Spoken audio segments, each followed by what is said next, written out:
Thursday morning பார்த்தீங்கன்னா காலையில சீக்கிரமா எழுந்துட்டு மீன் குழம்பு ஒண்டி செஞ்சுட்டேன். இன்னும் மீன் வாங்கி மீன் குழம்புல போடல. அதனால மீன் வாங்கலாம்னு சொல்லிட்டு நானும் அம்மாவும் கிளம்பிட்டோம். எப்பவுமே ஸ்ட்ரீட்ல தான் வரோம் மீன் வாங்கிப்போம். ஆனா இப்ப மீன் தடை காலம்னால மீன் வர்றது கம்மியாயிடுச்சு. அதனால அங்க வாங்க முடியல. இங்க ஆதம்பாக்கம் பக்கத்துலயே மீன் கடை இருக்கும். அங்க போய் தான் எப்பவுமே மீன் வாங்குவோம். அன்னைக்கு பாத்தீங்கன்னா நாங்க வஞ்சரம் மீன் தான் வாங்கணும். வஞ்சரம் தலை குழம்பு வச்சுட்டு கொஞ்சம் உடம்பு பொரிக்கிறதுக்காக வாங்கணும். கூடவே கொஞ்சம் 1/2 கிலோ நண்டும் 1 கிலோ எறாவும் வாங்கிட்டோம். ஏன்னா ரொம்ப ரேட்டா இருந்துச்சு. மீன் குழம்புல நாங்க எந்த மசாலாவும் சேர்க்க மாட்டோம். வீட்டுல அரைக்கிற மசாலா மட்டும் தான் சேர்ப்போம் அப்படின்னு சொல்லியிருந்தேன். அந்த மசாலா எப்படி அரைக்கணும் அப்படின்னு சொல்லிட்டு மேல லிங்க் தரேன், ப்ளீஸ் செக் பண்ணி பாருங்க.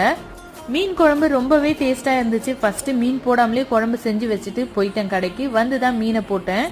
மீன் வாங்கிட்டு குழம்பு செஞ்சு இருந்தா இன்னுமே லேட் ஆயிருக்கும். மீனை கிளீன் பண்ணிட்டு குழம்புல போட்டாச்சு. மீனை கொஞ்சம் பொரிச்சு எடுத்தாச்சு. பாய். நெக்ஸ்ட்